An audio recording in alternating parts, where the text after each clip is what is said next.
چاہیے۔ جی۔ جب ہم پل دیکھتے ہیں اپنے ارد-گرد، اپنے معاشرے میں، تو کیا ایسی خوبیاں ہمیں ہر باپ میں نظر آتی ہیں؟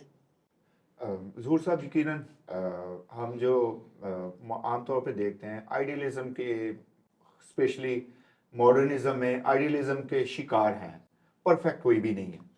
تو یہ چیز جب سمجھ آ جائے گی خاندانی سطح پر، پرفیکٹ کوئی بھی نہیں ہے، مگر ہم سب کاملیت کی طرف جا رہے ہیں، یس۔ بہتر سے بہترین کی طرف جانا ہے، ایون دو کہ جو کوئی بہترین ہے اس میں بھی کچھ اور بہتر ہونے کی گنجائش ہے۔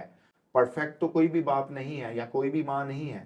یہاں پہ دیکھنا ہے کہ جو خاندانی زندگی ہے، کچھ چیزوں کو، کمیوں کو قبول کر کے ایک دوسرے کی اس پر اوور کم آنے کے لیے مدد کی ضرورت ہے۔ باپ پرفیکٹ نہیں ہے، لیکن باپ پرفیکٹ ہو سکتا ہے ان چیلنجز کو جو درپیش ہیں قبول کر کے۔ جیسے اگر بہن نے بات کی کہ شاید مالی طور پہ کوئی باپ کمزور ہو سکتا ہے، جسمانی طور پہ شاید کوئی نشے کا شکار ہو سکتا ہے، شاید کوئی کسی ایسی لت میں ہے جس وجہ سے وہ اپنا کام نہیں کر پا رہا اور جاب پہ ٹائم پہ نہیں جا رہا، مالی طور بحران کا شکار ہے، تو ایسی چیزوں پر اوور کم کرنے کی ضرورت ہے۔ ہماری سوسائٹی میں بہت سارے ایسے باپ ہیں جو کامیاب باپ کی طرح نظر آتے ہیں، ایسے فادرز ہیں جو ہمیں ایک مثالی نظر آتے ہیں۔ کسی خدا کے خادم کا کہنا ہے کہ ہمیں اپنے روپے اور دولت کی نسبت اپنے بیوی بچوں سے زیادہ پیار کرنا ہے۔ دولت سے ہم اشائش سے تو اپنے بچوں کے لیے فیسلٹیز تو خرید سکتے ہیں، لیکن شاید وہ خوشی نہیں جو رشتوں کے قربت قریب آنے میں ہے، رشتوں کو وقت دینے میں ہے۔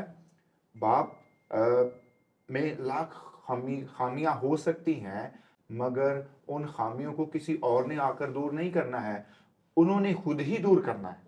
اور اس کے لیے ضروری ہے کہ باپ میں برداشت ہونی چاہیے۔ اگر کوئی خامی ہے، اس کی اہلیہ اس کو بتا رہی ہے یا کوئی دوست احباب اس کو بتا رہے ہیں کہ آپ میں یہ کمی ہے یا آپ مالی طور پہ کمزور ہو، اپنے آپ کو سکلفل بناؤ، تو میں سمجھتا ہوں ہمیں فلیکسیبل، ایک باپ ہوتے ہوئے فلیکسیبل ہونے کی ضرورت ہے اور سیکھنے کی ضرورت ہے۔ کسی خدا کے خادم کا کہنا ہے کہ ازدواجی زندگی گزارنے کا ڈھنگ سیکھنے کی ضرورت ہے۔